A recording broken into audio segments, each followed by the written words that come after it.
नमस्कार साथियों, साहित्य और सृजन चैनल के माध्यम से मैं आपका हार्दिक स्वागत करती हूँ। आज का हमारा विषय है सूरसागर सार, जिसके संपादक हैं धीरेन्द्र वर्मा जी। यह सूरसागर सार हमारे कुमाऊं विश्वविद्यालय के MA 4th सेमेस्टर में भी सम्मिलित किया गया है, इसीलिए हम क्रमवार इसके पदों की व्याख्या करेंगे। तो उससे पहले मैं आपको शुरुआत करूं, आपको थोड़ा सा बता देती हूँ सूरदास जी के विषय में। सूरदास हिंदी साहित्य के सूर्य माने जाते हैं, किंतु इस महाकवि की प्रसिद्ध कृति सूरसागर का पठन पाठन रसास्वादन उतना नहीं हो पा रहा है जितना होना चाहिए। इसके अनेक कारण हैं। एक तो यह ग्रंथ बहुत बड़ा है, दूसरा इसमें अनेक स्तरों की सामग्री मिश्रित रूप से पाई जाती है, तीसरे इसका कोई अच्छा संस्करण कुछ वर्षों से उपलब्ध नहीं हो पाता था। किंतु यह जो पुस्तक है धीरेन्द्र वर्मा कृत, यह बहुत ही महत्वपूर्ण है इस विषय में। तो इसमें भी मूलतः तो बहुत ज़्यादा पद हैं, लेकिन मैं आपके सामने कोशिश करूंगी कि इसके जो मुख्य पद हैं, जो परीक्षा की दृष्टि से उपयोगी हैं, उन्हीं को आपके साथ साझा करूं और उनका इस तरह से उनकी व्याख्या करूं कि वो आपके लिए परीक्षा के दृष्टिकोण से भी उपयोगी हो सके। तो आइए हम शुरुआत करते हैं। पुस्तक के जो सबसे पहला विनय और भक्ति का पद है, वहाँ से हम इसकी शुरुआत करते हैं।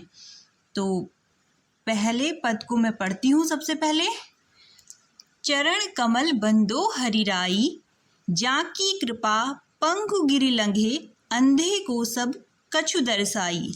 बहिरे सुने गूंगे पुनि बोले, रंक चले सिर छत्र धराई।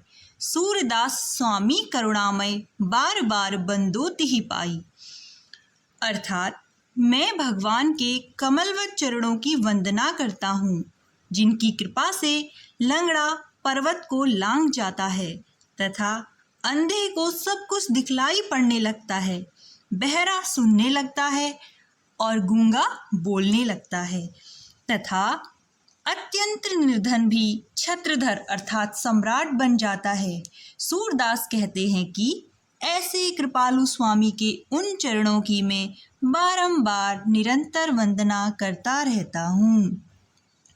आप सभी को ज्ञात होगा कि सूरदास जी जो थे वो सगुणोपासक थे, इसीलिए उन्होंने कृष्ण के सगुण रूप की उपासना की है, जो कि उनके इन पदों में भी हमें दृष्टिगोचर होता है। अब हम दूसरे पद की बात करते हैं, जिसमें वह सगुण की उपासना करते हुए कहते हैं, अविगत गति कछु कहत न आवे, ज्यों गूंगे मीठे फल को रस अंतर्गत ही पावे। परम स्वाद सबहु सुनिरंतर अमित तोष उपजावे, मन बानी को अगम अगोचर सो जाने जो पावे। रूप रेख गुण जाति जुगति बिनु निरालंब कित धावे, सब विधि अगम विचार ही ताते सूर सगुन पद पावे। गावे, माफ कीजिएगा। अब इसकी व्याख्या है, जो भगवान के अव्यक्त और निर्गुण स्वरूप की रीत है, उसके विषय में कुछ भी कहा नहीं जा सकता।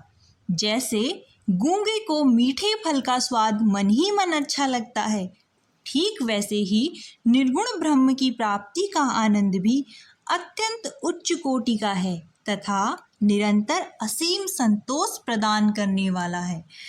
निर्गुण ब्रह्म मन और वाणी के द्वारा दुर्बोध्य एवं अग्राह्य है। यहाँ पर एक ध्यान देने योग्य बात यह है कि निर्गुण ब्रह्म के उपासक कबीरदास जी थे। अगर हम संत साहित्य पढ़ते हैं तो वहाँ पर सगुणोपासना और निर्गुणोपासना ये दोनों हम पढ़ते हैं।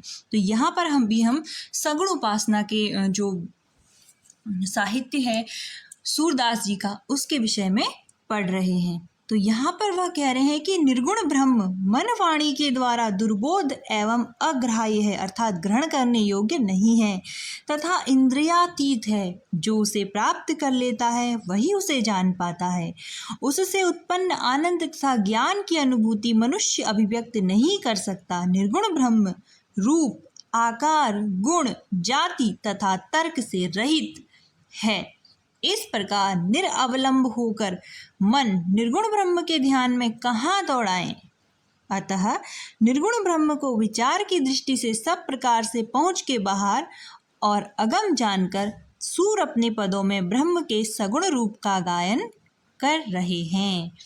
तो यह हमारे दूसरे पद का भावार्थ है। इसके बाद हम अगले पद में जाते हैं।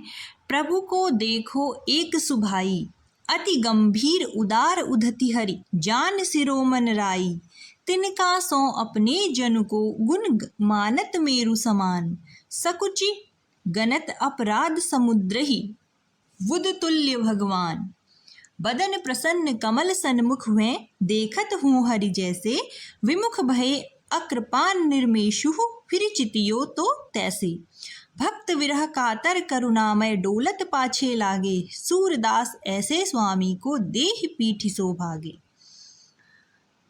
प्रभु अर्थात भगवान श्री कृष्ण का एक स्वभाव विशेष रूप से हमें दिखलाई पड़ता है।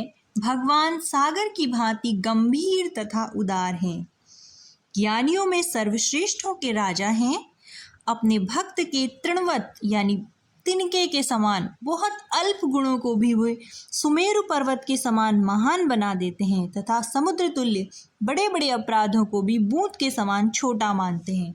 भक्त के भगवान के समक्ष यानी उनके शरणागत हो जाने पर जिस प्रकार वे कमल की भांति प्रसन्न मुख दिखलाई पड़ते हैं, भक्त के विमुख हो जाने पर भी वे वैसे ही प्रसन्न मुख और कृपालु रहते हैं और उसके ऊपर एक क्षण के लिए भी क्रोध नहीं करते। भक्त जब फिर उनकी ओर झुकता है तो वह पहले की तरह ही पूर्व की भांति ही कृपालु हो जाते हैं। भक्त के विरह में व्याकुल भगवान उसके पीछे लगे घूमते रहते हैं। सूरदास कहते हैं कि ऐसे कृपालु स्वामी से यानी इतनी कृपा से परिपूर्ण जो स्वामी हैं उससे मुंह मोड़ने वाले यानी ऐसे ईश्वर से मुंह मोड़ने वाले निश्चित रूप से कोई बड़े अभागे ही होंगे। तो आज हमने सूर सागर की शुरुआत की है। धीरे धीरे हम अनेक भागों में इसको पूरा कर पाएंगे। तो उम्मीद है मेरा आज का वीडियो आप लोगों के लिए लाभकारी होगा। तो मिलते हैं अगले वीडियो में, तब तक के लिए नमस्कार।